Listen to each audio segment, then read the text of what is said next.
Hello and welcome to our first channel, first episode for having AI discussions. I have Navneet here with me. Hi everyone. My name is Nayan, and our intention is to start having sessions, discussions, talk tracks Yep. on latest news on AI, latest things on AI. Yep. And we promise you one thing: we'll keep it very normal, very practical, and we'll keep on bringing a lot of experts in this panel. So Yep. with that in mind, let's get started on our first episode, Navneet. So what do we want to talk today? So I had one question in my mind, Okay. which is around how organizations typically adopt generative AI and agentic AI, because this is a topic where everybody wants to understand how, for any organizations, how challenging, how easy is the adoption, right? Yeah. So I can start by having a question for you, Navneet. Okay.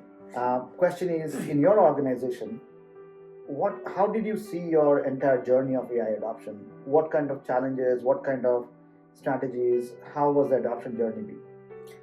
Great question. I think this is probably a question most of the organization, most of the people have in their mind. That today, when Gen AI is kind of the buzzword everywhere, is this something a passing phase? Is this something which is going to stay? How is going to change it? Is it going to change the whole humanity?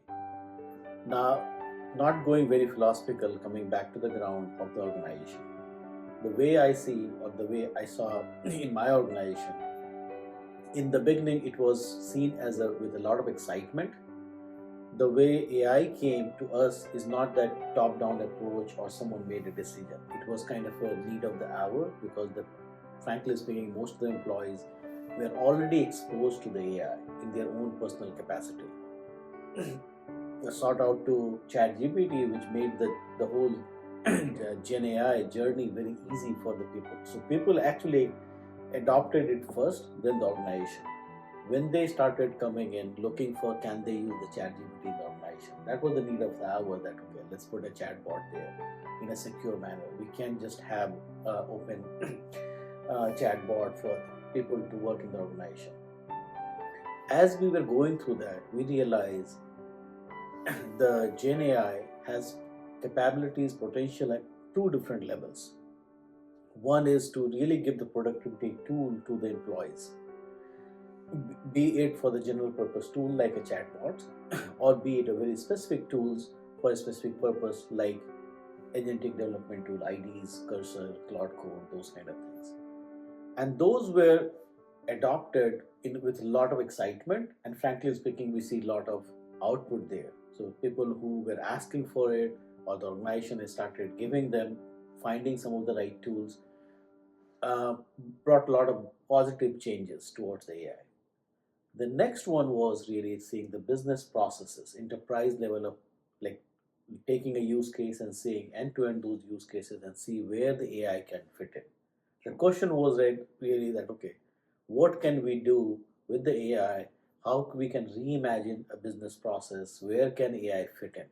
That was the question we were basically asking ourselves.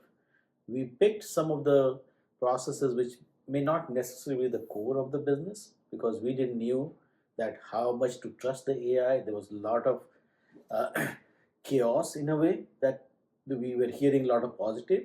We are also hearing a lot of scary stories, particularly when it comes to data privacy and controls. We coming from the financial industry, we can't necessarily take these things lightly. So when we started with the periphery, and in that periphery also we basically say, okay, how do we like augment the AI, so, like AI augmented business processes. Over the last, I would say 6 to 12 months, we actually matured a lot, and it helped us to learn where actually we can take AI. And today, I mean, with a great success with what we thought was just experimentation, people now started asking that, okay, where can we not use the AI, but where can AI take the full control of the business process? And we really have the human in the loop just for our trust till the trust is built. So you have been dealing with a lot of businesses. Your job, from your job itself, you deal with it, you meet with them, then like leadership level as well as the people on the ground. What your experience has been as a whole? Like if you take your journey back from the last 1 year to till today, how do you see what they're asking today, what they were asking maybe a year back? Do you see a pattern? Do you see something changing? A great question. And I do, like I think 1 or 2 years ago, I think a lot of the discussions that we were having, those were initiated by the CTO or the CIO organizations, right? I mean, we had a lot of um, technology projects. We started calling them pilots or MVPs or like POCs. And there was a certain point within our organization where there were 3,000 different POCs running, right? Mm-hmm. And again, these have taught us a lot of things. Practically, it has taught us two things. One is um, technology is something that organizations really want to adopt. But one important thing that it taught us was when CIO and CTO organizations were actually running the entire thing, there was no adoption. The POCs were just POCs. There were 3,000 POCs stuck. We were calling it as death by 1,000 POCs, where people were just doing POCs, nothing was going into production, there was no business value, business was not even kept in the loop, so business was unaware. At a certain point, if less than 1% or 2% of the projects even went from POC to production, there was no adoption, nobody was using it, right? Yeah. So fast forward now 1 year, later, when we talk about right now, I think the biggest change that I've seen is where the mentality of the organizations have changed. It is not only, again, generative AI and agentic AI is not seen only as a technology capability. It is now seen as a ability to make or change your business process, right? Yeah. Like you said. So which means now we are seeing a lot of businesses being involved early. The ownership is now a lot in the business level. Business organizations are making the decisions. Technology people are becoming the assistants, like they are actually enabling the business. A lot of use cases now has become business process automation, which means now when things go into production, which they are going faster now because business is involved from day one. So when it goes into production, we are seeing a lot more adoption. So I think one good thing that came out of last 1 year was, to your point, businesses being aware of it. Gen AI is not just a technical buzzword. People are seeing the value. Organizational mindset are changing, so they're involving multiple stakeholders. And now when things are going into production, we are seeing many more projects going into production and a lot more in the pipeline. So with that also begs me a question, Naveed, like when we talk about these kind of business process automation, right? And you coming from a financial organization, what does it mean to understand trustworthiness, accuracy, consistency of these applications? What does it mean for your organization? This is a very relevant question, and we had the same challenge in the questions. The very first thing when we started experimenting with it, how can we trust it, particularly with the data, which is very proprietary private data, and knowing that people were still kind of not aware that how much these agentic solutions can protect our data. If something we are putting, even for the simple solution as a chatbot, can we trust that someone will not use our data to train themselves and tomorrow it get exposed? Gradually, that trust factor started building when solutions started coming in either from all those cloud providers, they giving that enterprise level of solutions. But we still were doubtful in terms of that, okay, the accuracy, consistency, those were very important aspects. And it has been given today. I don't think this has been solved at the industry level. So what we did is we take those as a first thing to solve. Not necessarily solve to the extent that it is repeatable and everything, but for a given use case, how do we know what our boundaries are? How do we measure that? Is it really performing within those limits? We accepted, adopted that, okay, it is not going to be 100%. Because that's something is, if we try to do the 100% accuracy, 100% consistent, then we will be probably waiting for a longer time to have the right solutions and not necessarily get the real feedback going in the field early. So we choose to go in the field early, but with the proper guardrails. One of the guardrails was definitely having human in the loop. So in this process, we basically say, okay, we are going to increase this accuracy. Since we are financial industry, so we can't afford to be really 70% accuracy is enough. For us, 95 was the target, which is pretty high if I compare with where many people start with. Once we put those targets, then we have to know that, okay, how do we measure it? Sure. That's where the human in the loop comes in. So we basically say in the beginning, we may or may not necessarily see any benefits. It's a learning exercise for us for a lot bigger goods in the future. So people, when they do as a human what they have been doing it, and if they find a variations difference, we basically identify them and capture systematically so that we know what the accuracy is, what the consistency is. And we started iterating over it over the months and achieved what we really wanted to do that, right? So once people started having that trust, and then people started realizing that AI is not a regular program. Just like the way the humans also make mistakes, it is also making mistakes. What's the accuracy and consistency of the human being? And if it is able to achieve that or more, then is it not worth to go with this? And that's what we frankly saw a way to move forward. Now with this whole journey, as I say, like, okay, it's more learning in the beginning. It's like the crawl, walk, and run. So right now, I think at least for us, it's like crawl to walk stage. And this is something which I'm interested to know that you are meeting and working with a lot of organizations. How do you see the whole industry is evolving? Like which kind of sectors where you see that it is like they adopted early, what benefits they are reaping versus the organization which are like started experimenting now? Is there any pattern you see if with all your experience dealing with probably like tens and probably hundreds of those organizations? Well, great question. I think, again, certain point, these kind of decisions come back to the DNA of an organization. Yeah. So a lot of companies, they are risk aversive. They want to be followers. A lot of companies are highly matured. They really want to go and invest on newer technologies. They want to be leading in the market. We are also seeing a lot of companies where it is in their DNA that they want to try certain things out. Like when we talk about certain products being, public preview, right? Yeah. And they are ready to invest on those kind of technologies and build something for their customers. So I think, again, more than the domain, I would say it is mentality of the organization.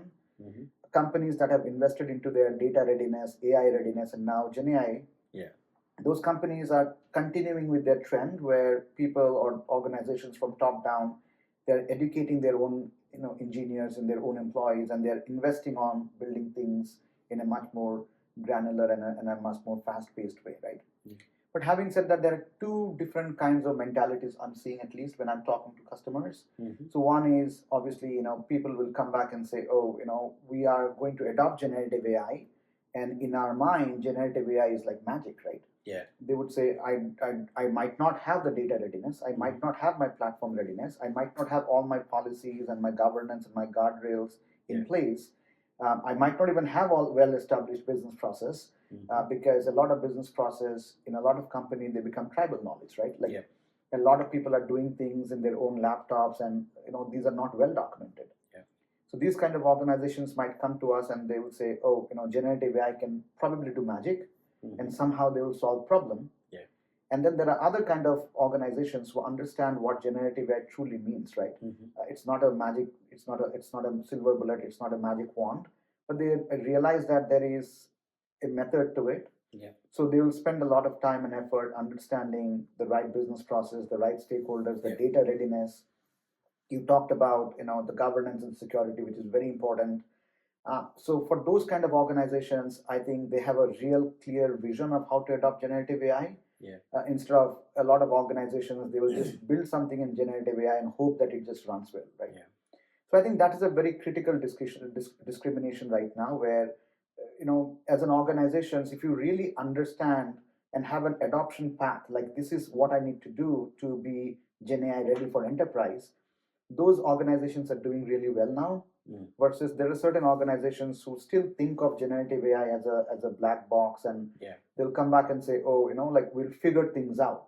That figuring things out invariably goes back to failing and then going back to the drawing board and doing things in the proper way, right? So again, like I said, it all boils down to the maturity. And again, that's why whenever we talk to our industries and our customers, we tell them what does that maturity, what does that readiness means, right? We tell them go step by step. Again, you do not have to do one thing you said, which was very important, was do not try for 100%, right? Yeah. If you try to do something 100% and then only you can go to production, you will never go there, right? You'll never be ready, right? So generative AI, like you said, it's changing the way in which people are thinking. It is not deterministic, which means there will be iterations. You will go and build something. It will have a human in the loop. It will have lesser automation and more augmentation earlier. And then as you iterate, as you recalibrate things, it will become more and more effective, right? Correct. So with that in mind, I have a question. So you talked about certain accuracy in your financial institute. Yeah. Did you go through that journey of what good looks like? Like, you started off by saying this is acceptable, and what was the journey like? Like, I'm sure you didn't go to production only when you got into like 98%, right? I mean, you might have gone into production earlier, have your business, played around with it, and business gave you real feedback, and you actually took that feedback as an iterative loop, right? Yeah. So talk to us about the journey. Yeah, no, good questions. And the way it happened for us, that we pick a business use case where we have a way to dry run with the historical data. So what we did is basically very early enough. First, probably we failed fast in the beginning, that when we wrongly assumed that it is going to be 100%. And as we started doing that, that expectation mismatch will started happening, because from the technology point of view, many of the times we are very optimistic. We think that everything we can solve it with the technology, and the reality is probably somewhat in between. And on the business side, they also think that, okay, if the technology is there, they should fully trust it, because they are always used to, at least till now, before the AI, Gen AI, it was deterministic. So if something is working, expectation is it should always work. In our industry, our processes, like we deal with the documents or the artifacts which we produce, they are not all the same. They are very different. There's a lot of variations, and that's a good use case for Gen AI. Because of that nature, there's invariability introduced in the process. So when the human being were doing, the reality was like, okay, we think that they are doing everything right all the time. No one necessarily always measures that to that extent. We as a human being also make mistakes. True. And that's realization is very hard realization, that the software can also, at least today's Gen AI, can also make mistake. That means we have to put the guardrails. That means we have to design the solution that where there could be a mistake, how do we really deal with that mistake? Is that going to be so much like fatal that this whole process can just collapse, or we can have like safety breaks in between? That's the reason what the process we choose was not necessarily core of all our critical path. This is periphery. But this experimenting with the periphery helps us to understand how we can take it to the core. At the same time, the guardrails, as I say, human in the loop, right? Ability to measure it. That's very important, because we all can think the process is working, but how do we really know it is working? How do we know that this is the accuracy and this is the consistency? These two factors are very, very important. Of course, the the governance on the privacy, data protections, all of those things are needed. And that's where the technologists, we can solve that pieces. There are ways to solve that. This is the piece where we talk about accuracy and consistency directly impact the process. True. The trust to the process. So one of the things is, like in our case, the journey was hand in hand with the business owners and the technology. We both learned along the way that what is achievable target. We didn't like went for the 100%, but what should be achievable? Like it was kind of learning with the process. 75% is okay, or 95% is okay. In our case, we put it higher. 95% plus should be okay. We devise the process so that we can measure it from day one, so that there's no ambiguity. if it is 95% consistently, is that good enough? The answer was yes, it is good enough. Is there a value with this? Answer was yes, there's a value. So once we started doing it, it created a positive vibe to basically now reimagine what else we can do with it. There is no substitute for the trivial knowledge. There is no substitute for the experimentation, right? In the industry, we hear a lot of things, but unless that is we do ourselves in our own world, reality is like most of the organization, there's a lot of knowledge which is between the employees, different departments. What people think that is being happening and what happens there in reality, there's a huge difference. True. And that difference resurface when you try to reimagine the process. And that could be most likely one of the bigger hurdle to cross. True. Because we can't just trust some documentation which is sitting in Confluence or someplace. We can't just sit together and say, okay, someone can document everything and then we do it. So the idea, what experience from the experience which we did there is like, okay, start early, fail fast, iterate over it. Don't expect 100%. Very true. Okay. Now, one question I have for you that now when you're dealing with this different organization, how do you see the people at the top think about the AI versus the tip people who are in the implementation side and the people who are actually leveraging and using AI, the impact which is happening to their day-to-day life? So I see that these are the three layers. What do you think, how they are perceiving the AI today, and what they think, what you say that tomorrow, how they will change, their life will change? Oh, great question. So I had a chance to talk to some of the people or stakeholders from all the three layers. So when we talk to the extreme top leadership, right, I think for them the question becomes what kind of decisions in our organization, or how are we losing money today because we are not making the decisions faster, or we are losing growth opportunities, or we have too many people doing the same redundant work, right? So they do not look into generative AI as a technology. They look into it as a capability that can help them solve these three things, right? Like I'm losing money, why? Or like my growth is not exponential, why? And again, I'm having too many people doing the same task repeatedly, right? Like why, right? And I think top leadership needs to think of Gen AI as a ability or a capability to solve these kind of major problems. And once they are okay with that kind of questions, then they will actually start investing. Yeah. Investing in their own people, technology, investing in their partnerships, and then they will realize that, oh, all right, Gen AI is one way that can help them address these questions, right? The middle tier is mostly the CTO and the CIO org, and I think for them the important question is, what am I building today is foolproof, is robust, is secure, is scalable, and is something that can stand the test of time, right? So again, every time I've talked to them, they will start comparing technology, and we start telling them that do not compare technology. Start about thinking through a foundation. What are the right things about foundation? What are the capabilities of the foundation technologically, right? And once you think about the foundation, then enabling that foundation can be from one technology or the other. So tomorrow, if a technology changes, you can take out a particular component and then replace that with a similar technology, right? So do not think about technology first. Think about building blocks. Think about common foundation, and then solve it. And the bottom layer is all about ROI, right? Where engineers are like, oh, what am I going to build?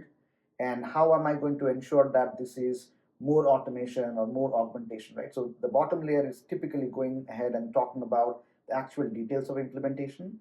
And that's where all the fun of generative AI is, right? Again, you're writing agents, you're building those guardrails, you are connecting to different kinds of source systems. And the lower level, they are just treating those projects as a technology project, which is the right thing to do, because at their level, it is important to ensure that they are using the right technology with the right use case in mind, right? So across all the three, what I was talking about, the senior leadership, the mid management, and the lower level, one thing needs to be common is they cannot work in isolation. So you talked about it too, like two in a box, where at every step you need to have the business oversight this. So even in Yeah. a in a lower level, as a developer, whoever is building certain things, they need to be continuously validating what they're building with the business, and business has to keep on giving them the right feedback so that they're building it with a purpose. and Absolutely. and, and the middle management, same thing. They have to think about technology, but do not make it as a research project. Yeah. They have to think about technology that can actually give actual outcome Yep. outcome faster, right? And then same thing, the top level, again, they have to make those decisions in terms of ROI with the right use case in mind, right? The right use case which has lower risk, like you said, right? I mean, a lot of time business might say, oh, I found out two most important use cases, but again, they might be having huge risk. Yeah. So with that in mind, I have a question for you, right? Mm-hmm. So these things that happens, right? These three layers, eventually it has an impact when whatever use case we try to augment or automate, it has an impact on the FTEs. It has an impact on people and their jobs and their lives, right? So what are you seeing in the market? Are there trends around it? Are there companies adopting this? Do you see a lot of pushback right now? What is your observation? Now, the great question. I mean, this is a little philosophical too, because AI is not yet another technology solution. The way I see around, it is a fundamentally changing the way we operate in our life.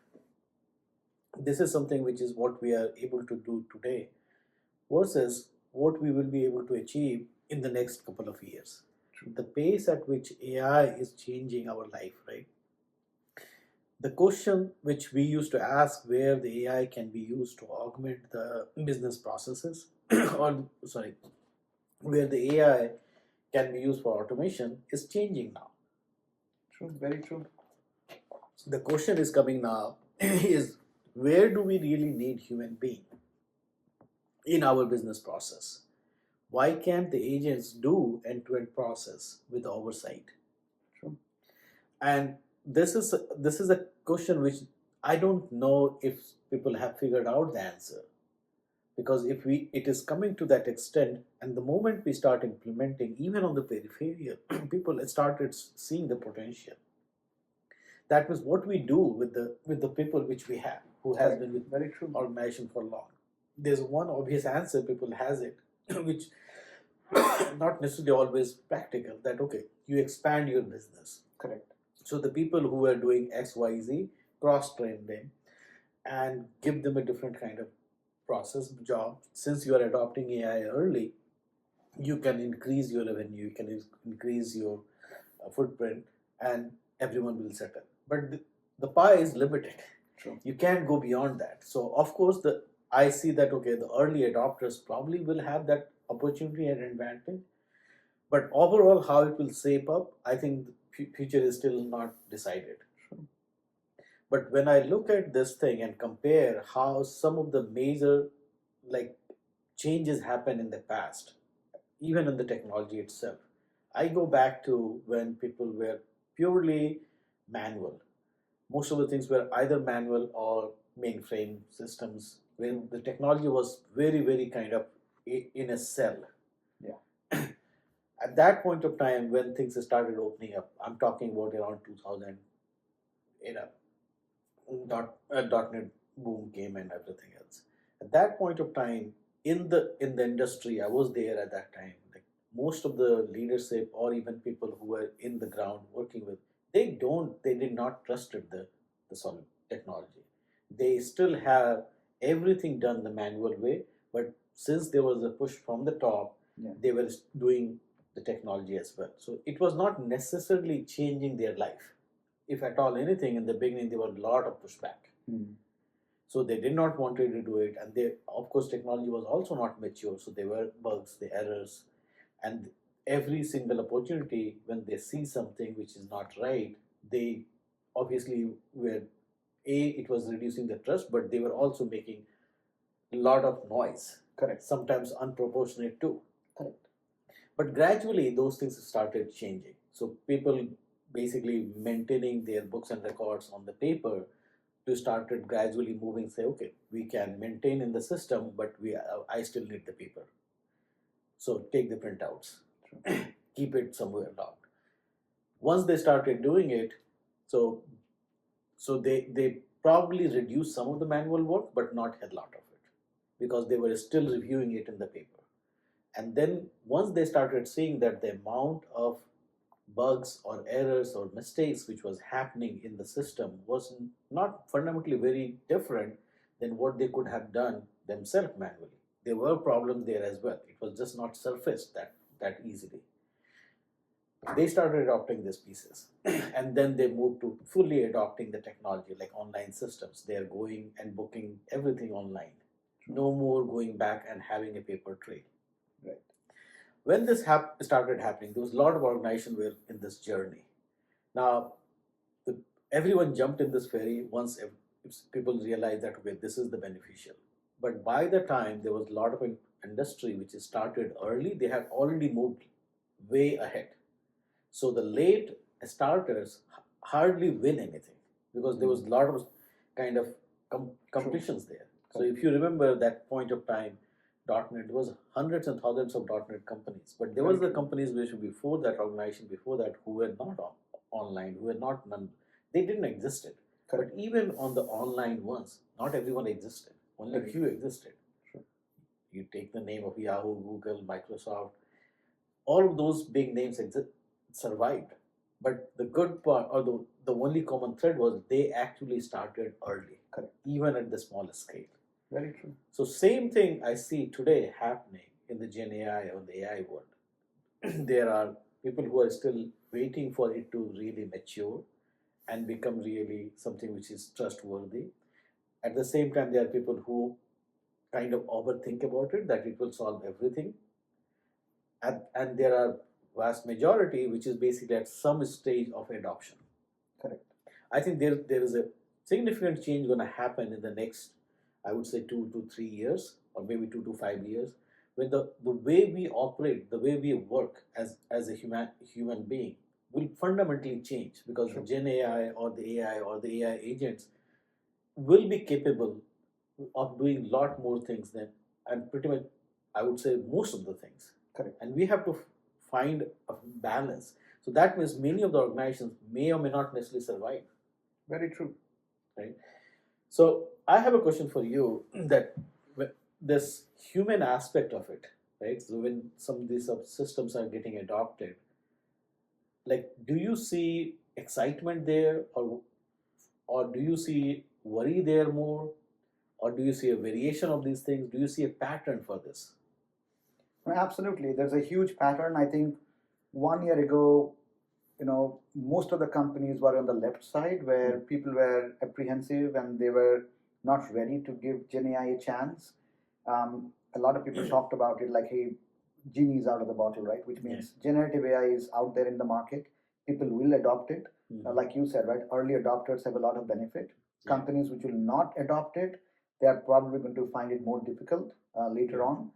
So at that point of time, 1 or 2 years ago, I think it was a corporate culture, strong leadership where leaders said, no, we need to adopt generative AI. Yeah. They are going to be thriving right now. And it also comes with a lot of promise and a lot of importance, right? In the sense that companies, leadership cannot just say, hey, we are going to be generative AI or AI first company. They have to take that effort, which means they have to train their people. They have to run the campaigns where people are saying, hey, this is how we're going to approach generative AI. Or sometimes there are a lot of myths that come in, right? How do you break that myth? How do you ensure that generative AI is going to augment your job? It is not here to replace your job for most of the time. It is here to assist you or help you in your own job, right? If yesterday you were able to solve 5 use cases or 5 tickets using one scenario in a particular day, probably now you can do 20, right? So it can increase your productivity. So think of this as an augmentation tool. At the same time, companies have to start pushing employees to be cross-trained, retrained, upskilled, and that comes with time, money, and vision, right? So just by saying, oh, I do not trust generative AI is not going to solve the problem, because again, it is out in the market now. Generative AI is a real thing. Companies have to adopt it. And now it shows the real mentality and the strength of leadership saying, what am I going to do with it? Am I going to adopt it? But what does adoption mean? Adoption means not only technology adoption, but change management. It also means how do you ensure that your employees are happy, your employees have the right answers to right questions, they're being cross trained and upskilled. But having said that, again, FT reduction becomes a critical point. Yeah. Every time we go to our customers and look into their use cases and we suggest which use case to pick up first, we always pick up use cases that has more potential, because FT reduction is one of the many ways, but an important way Yeah. to gain revenue. So at this point of time, I don't think when we talk about FT reduction, we are actually reducing FTEs. Most of the time, what we do is the pie is still a little big right now. Mm-hmm. It might change in 6 months or 1 year, and organizations have to find new creative ways. They have to expand their business processes. But at this point of time, when we talk about FT reduction, we are talking about reducing the backlogs. And at this point, I think we are also training people, saying, it's going to be an augmentation for you, and it's going to help your job. Because again, one thing that is very important, I think you have heard the term that AI is not going to replace your job. A person who knows AI is going to replace your job, right? Very true. So which means, if you are not upskilling yourself, if you are not getting into that bandwagon of learning AI and adopting AI, somebody else will, right? Yeah. So that is a critical point. So with that in mind, I do have a last question for you, because again, we promised our audience that we'll keep it short, 30 minutes. And we also promised our viewers that we'll always bring in latest insights and real case studies, and we'll also bring in a lot of people who are in this field like us, you and I. Yep.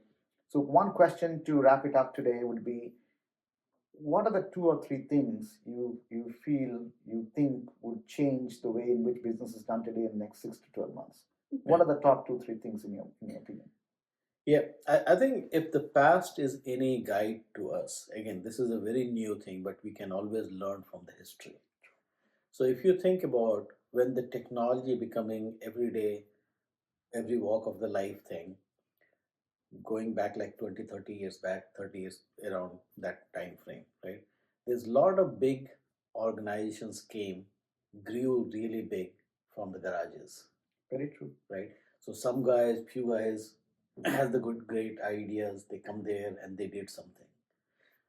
So technology gave them a little bit of level playing field.